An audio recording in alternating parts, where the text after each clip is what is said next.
Assalamualaikum, kembali lagi di kisah para nabi dan rasul. Dan kali ini adalah episode Nabi Ismail alaihi salam.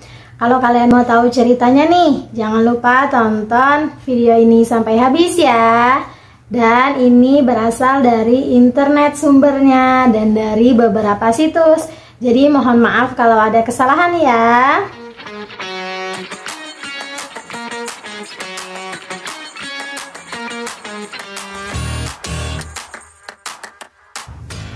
Sejarah periode Nabi Ismail sendiri itu terjadi sekitar tahun 1911 sampai 1779 sebelum Masehi.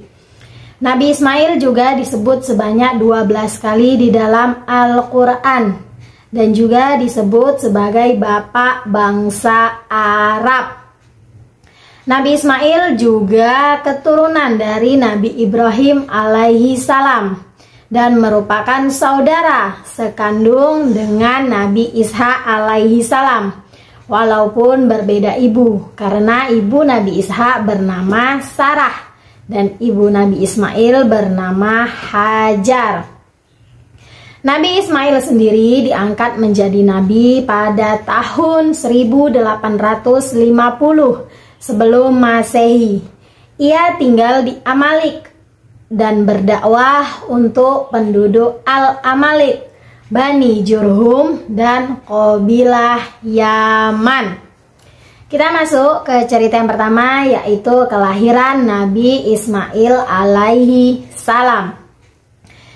Dikisahkan pada saat itu Nabi Ibrahim yang telah berhijrah meninggalkan Mesir bersama Sarah dan Hajar menuju Palestina. Ia juga membawa semua hewan ternak dan harta miliknya yang diperoleh dari hasil usaha dagangnya. Pada suatu hari, Nabi Ibrahim ingin memiliki seorang keturunan yang soleh, yang beribadah kepada Allah Subhanahu wa Ta'ala, dan yang dapat membantu urusannya. Sehingga istrinya yang bernama Sarah ini mengetahui apa yang diharapkan oleh Nabi Ibrahim. Sehingga Sarah kemudian memberikan budaknya yang bernama Hajar kepada Nabi Ibrahim untuk dinikahi supaya mendapatkan keturunan. Karena pada saat itu Sarah adalah wanita yang mandul. Hingga akhirnya Hajar pun hamil dan melahirkan anak yang bernama Nabi Ismail alaihi salam dan akan diangkat menjadi nabi. Setelah beberapa waktu dari kelahiran tersebut, Allah kemudian memerintahkan Nabi Ibrahim untuk pergi membawa Hajar dan Nabi Ismail ke Mekah. Nabi Ibrahim lalu menuruti perintah tersebut dan pergi membawa mereka di dekat tempat yang mana akan dibangun Ka'bah. Tak lama setelah sampai di tempat tersebut, Nabi Ibrahim lalu meninggalkan Hajar dan Nabi Ismail dan ingin kembali ke Syam.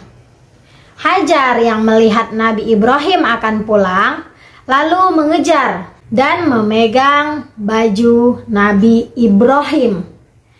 Hajar lalu berkata, "Wahai Ibrahim, kamu mau pergi kemana? Apakah kamu tega meninggalkan kami di sini yang tidak ada seorang pun dan tidak ada sesuatu apapun di sini?" Hajar terus mengulang-ulang pertanyaannya berkali-kali kepada Nabi Ibrahim hingga akhirnya Nabi Ibrahim tidak menoleh lagi kepadanya. Hingga Hajar berkata, "Apakah Allah yang memerintahkan atas semua ini?" Nabi Ibrahim lantas menjawab, "Ya." Hajar berkata, "Kalau begitu, Allah tidak akan menelantarkan kami." Hajar lalu kembali kepada Nabi Ismail dan Nabi Ibrahim melanjutkan perjalanannya. Hingga sampai ke sebuah bukit, mereka tidak dapat melihatnya lagi. Nabi Ibrahim lalu berdoa menghadap Ka'bah untuk mereka sambil mengangkat kedua tangannya. Lanjut, kita bahas kemunculan air Zam-Zam. Hajar lalu mulai menyusui Nabi Ismail dan minum dari air persediaan, karena menurut pendapat yang ditulis bahwa Hajar ini membawa persediaan air dan beberapa biji kurma. Hingga akhirnya persediaan air mereka habis dan Hajar menjadi haus, begitupun anaknya. Hajar lalu memandang Nabi Ismail yang sedang meronta-ronta dan meninggalkannya karena tidak tega melihat keadaannya. Maka kemudian Hajar mendatangi Bukit Safa yang merupakan gunung yang terdekat keberadaannya dengannya. Sesampainya di sana, dia berdiri lalu menghadap lembah dengan harapan dapat melihat seseorang di sana. Namun dia tidak melihat seorang pun. Hingga akhirnya dia turun dari Bukit Safa dan menuju ke lembah.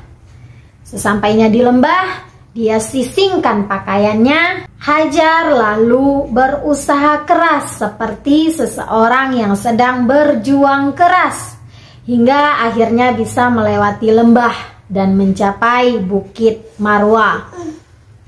Sesampainya di Bukit Marwah, dia melihat-lihat. Mana tahu dia melihat ada orang di sana. Tetapi dia juga tidak dapat melihat seorang pun.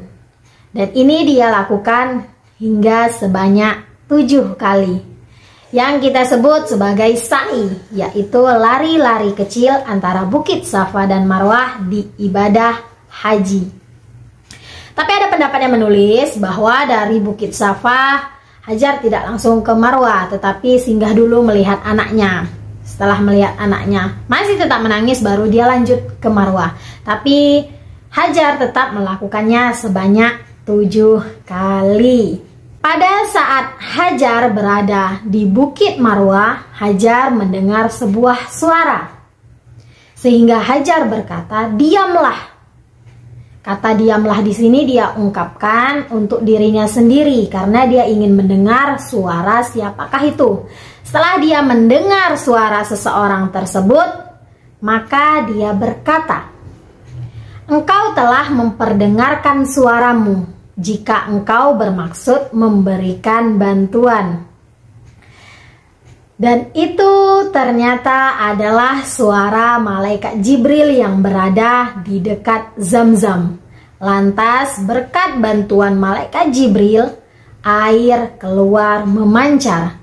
Hingga akhirnya Hajar dapat minum air dan kembali menyusui anaknya, yaitu Nabi Ismail.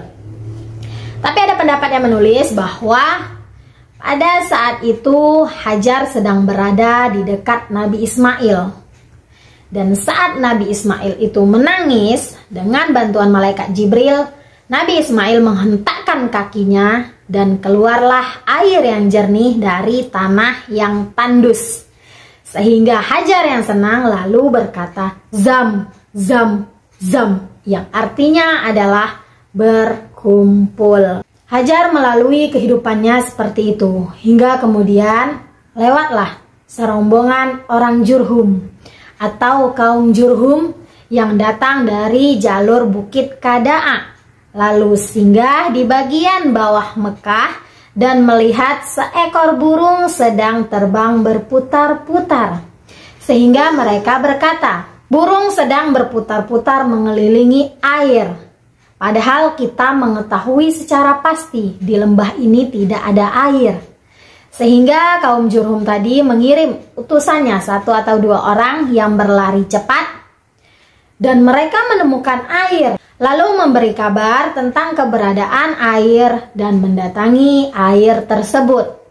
Pada saat itu Hajar sedang berada di dekat air. Dan kaum Jurhum bertanya, "Apakah kamu mengizinkan kami untuk singgah bergabung denganmu di sini?" Hajar lalu menjawab, "Ya, boleh, tapi kalian tidak berhak memiliki air itu." Mereka menjawab, "Baiklah." Ada pendapat yang menuliskan bahwa Hajar dan kaum Jurhum ini melakukan perjanjian bahwa kaum Jurhum tidak memiliki hak atas air tersebut. Hajar sangat senang dengan peristiwa itu karena akhirnya ada orang-orang yang tinggal di sana bersamanya. Mereka hidup bertetangga dan rukun. Nabi Ismail juga belajar bahasa Arab dari Bani Jurhum. Dan ia tumbuh menjadi anak yang cerdas, berperilaku baik, sopan, taat kepada Allah seperti yang diajarkan oleh ibunya. Tahun berganti tahun berlalu, hingga Ismail mencapai usia yang agak dewasa dan dapat membantu urusan ayahnya Nabi Ibrahim dan dapat bertemu kembali dengan ayahnya untuk melepas rindu. Kita masuk ke bagian perintah menyembelih Nabi Ismail. Nabi Ibrahim yang telah lama tidak bertemu dengan Siti Hajar dan anaknya lalu meminta izin kepada Sarah. Dan Sarah memberikan izin. Setelah itu Nabi Ibrahim melanjutkan perjalanannya untuk pergi ke tempat di mana dulu dia meninggalkan Hajar dan anaknya. Tetapi sesampainya di sana, Nabi Ibrahim terkejut. Karena tempat yang dulunya sepi, kini ramai dihuni oleh para penduduk di sana. Hajar dan Nabi Ismail yang mengetahui kedatangan Nabi Ibrahim sangat senang. Begitupun dengan Nabi Ibrahim yang sangat senang melihat kehidupan Hajar dan Nabi Ismail aman dan sejahtera. Nabi Ibrahim juga memohon maaf kepada Hajar atas sikapnya yang dulu meninggalkan mereka di sana dan tidak pernah melihat mereka. Setelah melakukan perjalanan yang sangat jauh, Nabi Ibrahim merasa lelah dan ingin tertidur. Dia beristirahat di Masy'aril Haram, sekarang Musdalifah, dan Nabi Ibrahim bermimpi bahwa dia diperintah untuk menyembelih anaknya. Nabi Ibrahim lalu terbangun dengan muka yang dipenuhi keringat dan bertanya-tanya apa makna dari mimpinya tersebut. Mimpi tersebut lalu datang kembali, dan pada saat mimpi yang kedua dia berniat untuk memberitahu istrinya. Tapi dia masih ragu hingga datang mimpi ketiga. Tetapi ada pendapat yang mengatakan bahwa saat mimpi pertama, Nabi Ibrahim sudah tahu itu perintah dari Allah dan yakin. Karena mimpi semua nabi itu datangnya adalah dari Allah. Hingga akhirnya Nabi Ibrahim mendatangi Nabi Ismail dan berbicara berdua dengannya. Nabi Ibrahim berkata, "Wahai anakku, aku melihat di dalam mimpi bahwa aku menyembelihmu, maka pikirkanlah pendapatmu." Nabi Ismail lantas menjawab, "Wahai ayahku, kerjakanlah atas apa yang diperintahkan. Insya Allah kamu akan mendapatiku termasuk orang-orang yang sabar." Ada pendapat yang menulis bahwa saat Hajar mendengar Nabi Ibrahim akan menyembelih anaknya, Hajar menangis lalu memeluk Nabi Ismail dengan sangat erat. Tetapi Hajar juga menerima apa yang sudah diputuskan dan sudah ditakdirkan di hidupnya. Dia menerima semua apa yang sudah diputuskan dari Allah. Hingga tibalah di mana hari penyembelihan itu. Pada saat itu Nabi Ismail menyuruh Nabi Ibrahim untuk mengikatkan tali dan menajamkan pisaunya supaya nanti Nabi Ismail tidak meronta dan tidak kesakitan saat akan disembelih. Dia juga berkata kepada Nabi Ibrahim bahwa pakaiannya nanti diberikan kepada ibunya, Hajar, sebagai kenang-kenangan. Mereka lalu juga berpelukan dengan sangat erat. Dan Nabi Ibrahim membawa Nabi Ismail ke Mina. Ada yang menuliskan itu di perbatasan Mina dan Musdalifah. Dan proses penyembelihan ini terjadi di Jabal Qurban. Lalu di sepanjang perjalanan Nabi Ibrahim ini digoda oleh iblis. Nabi Ibrahim lantas melempar batu kepada iblis tersebut, sehingga kita kenal dengan melempar jumroh pada saat ibadah haji. Setelah sampai di tempat tersebut, Nabi Ibrahim membaringkan Nabi Ismail dan menutup muka Nabi Ismail karena Nabi Ibrahim tidak tega. Saat dia akan menyembelih Nabi Ismail, Nabi Ibrahim menyebut nama Allah, dan saat pisau akan memotong leher Nabi Ismail, seketika Allah mengutus malaikat Jibril untuk mengganti Nabi Ismail dengan seekor kambing. Hewan yang menggantikan Nabi Ismail menurut tafsir Ibnu Abbas ini adalah kibas. Kibas ini adalah seekor kambing yang berasal dari surga. Dan menurut tafsir tersebut, kambing ini adalah kambing yang dipersembahkan Habil saat melakukan pengorbanan bersama Qabil. Allah mengambil kurbannya dan ia pelihara di surga untuk menebus Nabi Ismail. Tapi ada pendapat juga yang menulis bahwa saat Nabi Ibrahim akan menyembelih putranya, dia tidak bisa, sehingga dia melakukannya berkali-kali, tetapi tetap tidak bisa. Hingga akhirnya Allah memang mengutus malaikat Jibril untuk mengganti Nabi Ismail dengan seekor kambing. Dan disinilah permulaan sunnah berkurban dilakukan oleh umat Islam pada hari raya Idul Adha di seluruh pelosok dunia. Dan ini kita peringati setiap tanggal 10 Zulhijjah. Kita masuk ke Nabi Ismail membantu Nabi Ibrahim membangun Ka'bah. Dikisahkan pada saat zaman Nabi Adam dulu pernah membangun rumah untuk beribadah kepada Allah Subhanahu wa Ta'ala. Tapi setelah berabad-abad berlalu, rumah tersebut hilang dan tersembunyi tempatnya.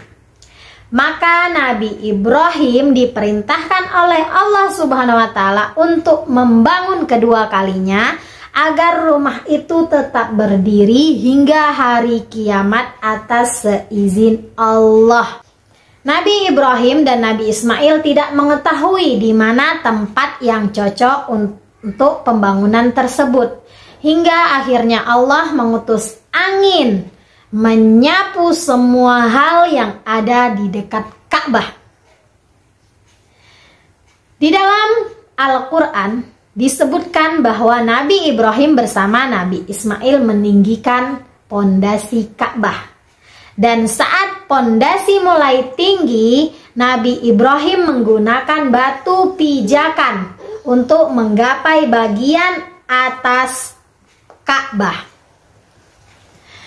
Batu pijakan inilah yang kita kenal dengan Maqam Ibrahim.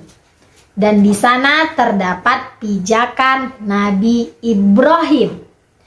Tapi pada zaman Umar bin Khattab, Maqam Ibrahim yang menempel di dinding ini digeser menjauh agar tidak mengganggu orang yang melakukan tawaf. Setelah pondasi hampir sempurna, Nabi Ibrahim lalu memerintahkan Nabi Ismail untuk mencarikan sebuah batu dan diletakkan di sudut Ka'bah. Namun sebelum Nabi Ismail tiba, malaikat Jibril datang dengan membawa batu tersebut yang kita kenal dengan Hajar Aswad. Tetapi ada pendapat yang menuliskan bahwa saat Nabi Ismail pergi, Nabi Ismail bertemu dengan malaikat Jibril hingga malaikat Jibril memberikan batu yang cantik itu. Nabi Ismail lalu berlari menuju ayahnya. Nabi Ibrahim yang senang melihat batu tersebut lalu mencium batu itu berkali-kali. Setelah semuanya selesai, Nabi Ibrahim dan Nabi Ismail berdoa kepada Allah agar banyak orang yang mengunjungi Mekah untuk melihat Ka'bah. Dan doa ini dikabulkan oleh Allah hingga masuk ke dalam rukun Islam kelima, yaitu naik haji bila mampu. Kemudian Nabi Ibrahim diperintahkan menyeru kepada manusia untuk melaksanakan ibadah haji dan mengerjakan tata caranya. Haji terus saja berjalan setelah Nabi Ibrahim dan Nabi Ismail wafat. Kita masuk ke sebuah cerita. Di sini ada sebuah cerita tentang istri-istri Nabi Ismail. Dikisahkan pada saat itu Nabi Ismail telah menikah. Dan Nabi Ibrahim datang ke rumah Nabi Ismail di saat Nabi Ismail tidak ada di rumah. Dan istrinya ini tidak mengetahui bahwa Nabi Ibrahim adalah ayah dari suaminya. Saat Nabi Ibrahim datang dan bertamu, Nabi Ibrahim bertanya, "Kemana Nabi Ismail?" Istrinya menjawab bahwa Nabi Ismail sedang pergi. Lalu Nabi Ibrahim bertanya, "Bagaimana dengan kehidupan mereka?" Istrinya menjawab dengan mengeluh bahwa dia merasa dirinya ini menderita dan tidak berkecukupan selama hidup dengan Nabi Ismail. Mendengar perkataan tersebut, Nabi Ibrahim lalu menitipkan salam dan pesan agar mengganti palang pintu rumahnya. Nabi Ismail lalu pulang dan istrinya bilang bahwa tadi ada seorang lelaki tua yang datang ke sini dan dia menitipkan pesan dan salam kepadamu. Apa yang ia katakan? Kata Nabi Ismail. Dia berkata supaya engkau mengganti palang pintu rumahmu. Apa yang dikatakan Nabi Ismail? Nabi Ismail lantas menjawab, "Dia adalah ayahku dan engkaulah yang dimaksud palang pintu itu. Kembalilah engkau ke rumah orang tuamu." Maksudnya adalah Nabi Ismail menceraikan istrinya. Akhirnya Nabi Ismail menikah kembali. Dan pada saat ini juga Nabi Ibrahim datang. Dan istrinya juga tidak tahu bahwa Nabi Ibrahim ini adalah ayah dari Nabi Ismail. Dan saat itu Nabi Ismail juga tidak berada di rumah. Saat Nabi Ibrahim datang, seperti biasa Nabi Ibrahim nanya, "Kemana Nabi Ismail?" Istrinya menjawab, "Tidak ada di rumah." Dan Nabi Ibrahim nanya, "Gimana kehidupan kalian?" Istrinya menjawab, "Kami hidup dengan sangat berkecukupan. Kami bahagia, kami sangat bersyukur." Pokoknya semua hal baik dikatakannya. Setelah mendengar kata tersebut, Nabi Ibrahim lalu menitipkan salam dan pesan supaya Nabi Ismail mengokohkan pintu rumahnya. Nabi Ismail lalu pulang dan istrinya bilang, "Tadi ada seorang lelaki tua yang datang ke rumah." Nabi Ismail lantas berkata, "Apa yang dia katakan?" "Dia bertanya tentangmu. Dan dia juga bertanya bagaimana kehidupan kita." Aku menjawabnya. Saat istrinya sedang menjawab, Nabi Ismail bertanya kembali, "Lalu apa lagi yang ia katakan?" Dia menitipkan pesan dan salam. Pesannya adalah agar engkau mengokohkan palang pintu rumahmu. Nabi Ismail lalu berkata, "Dia adalah ayahku dan engkaulah yang dimaksud palang pintu itu. Dia memberitahukanku agar aku mempertahankanmu." Maksudnya supaya Nabi Ismail tetap mempertahankan rumah tangga mereka. Untuk nama istri-istri Nabi Ismail itu ada beberapa pendapat. Ada yang berpendapat bahwa namanya adalah Ammaroh dan As-Sayyidah. Dan Ammaroh ini berasal dari Bani Amalek. Tapi ada pendapat lagi yang mengatakan bahwa nama istrinya adalah Meriba dan Melchut. Lanjut ke yang terakhir, wafatnya Nabi Ismail. Diketahui Nabi Ismail ini wafat di Mekah dan dimakamkan di Al-Hijr Ismail. Menurut catatan sejarah, makam Nabi Ismail ini berada di dekat makam ibunya, yaitu Siti Hajar. Tapi ada pendapat yang mengatakan bahwa Al-Hijr Ismail ini adalah bekas kamar dari Nabi Ismail dan ibunya, yaitu Hajar. Selesai sudah cerita kita hari ini. Itulah cerita tentang Nabi Ismail, yaitu Nabi ke-8 di antara 25 Nabi dan Rasul yang harus kita imani di dalam agama Islam. Selanjutnya kita bakalan bahas tentang Nabi Ishak, yang merupakan saudara dari Nabi Ismail dan juga anak dari Nabi Ibrahim alaihi salam. Sampai jumpa lagi di episode selanjutnya. Assalamualaikum warahmatullahi wabarakatuh.